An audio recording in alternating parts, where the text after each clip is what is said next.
Alors maintenant, un autre très beau roman de Éric Emmanuel Schmitt, Ulysse from Bagdad.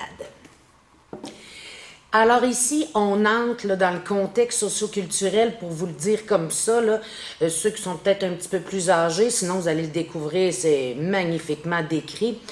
C'est l'Irak de Saddam Hussein. Hein? Saddam Hussein qui était très dictateur, là, il tuait ses ennemis par là et par là. Puis ça a servi de prétexte aux États-Unis, on ne s'est pas ostiné à ça, hein? C'est ça.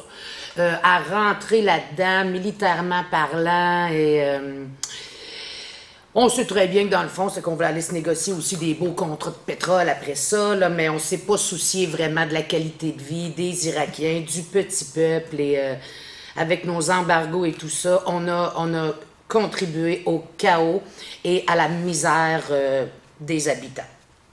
Alors, notre petit personnage, qui s'appelle Saad, S-A-A-D, alors lui, il va nous parler, puis lui aussi, là, c'est du Éric Emmanuel Schmitt, là. Alors, on a de la réflexion profonde sur l'impact des mesures politiques, sur les habitants.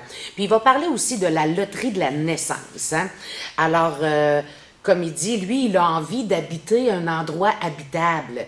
Alors, quand on est en France, aux États-Unis, aux Îles-de-la-Madeleine, on part pas à la même place que quand on est au Moyen-Orient ou en Afrique. Tout ça pour dire que jusqu'à la fin du livre, en fin de compte, il va être un sans-papier, un clandestin, un sans-droit.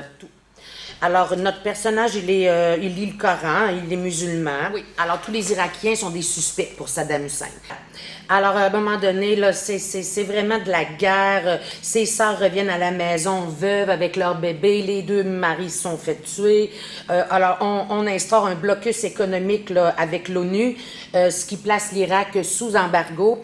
Et évidemment, les seuls qui payent pour ça, c'est le peuple. Alors, le dinar, hein, qui est leur monnaie, vaut 1000 fois moins qu'avant. Tout doit être procuré par rationnement. Tout le monde a peur de se faire voler, a peur de Saddam et a peur de tomber malade. Depuis 2001, septembre 2001, les gens savaient bien que Bush là, enverrait ses troupes en Irak après l'Afghanistan. Et à l'université, il va rencontrer Leila.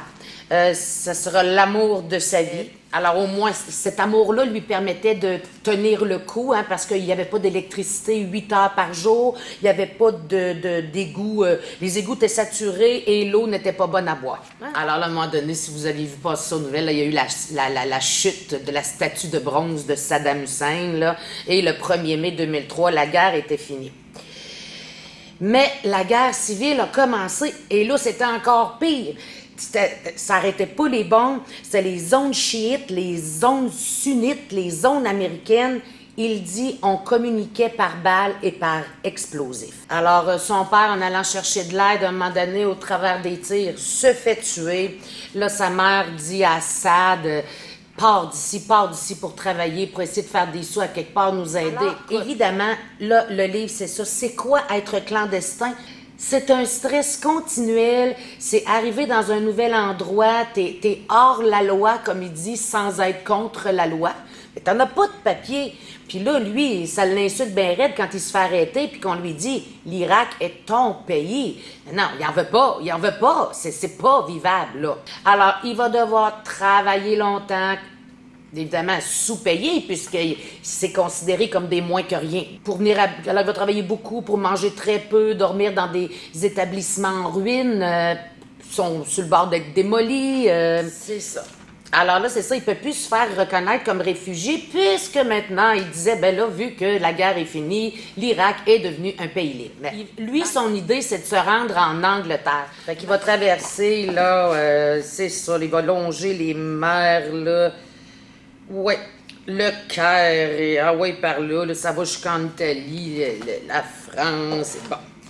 Alors, je vous épargne tous ces détails-là, mais c'est très intéressant à chacune de ces étapes, comment est-ce qu'il réussit à se trouver des petits alliés, un petit vol de temps en temps, puis à d'autres moments, il se fait considérer pratiquement comme du bétail.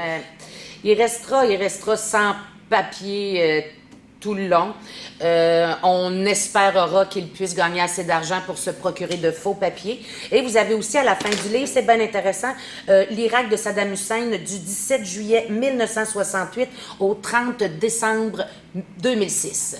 Quand est-ce qu'on a une émission de fond qui nous montre c'est quoi le quotidien de ces gens-là, la réalité de ces gens-là, là? Comment ça se fait qu'on a absolument rien d'autre à faire que de regarder ça en divertissement sur un poste de télé? Bon, c'était mon petit coup de gueule de la journée. Là-dessus, je vous souhaite une excellente lecture.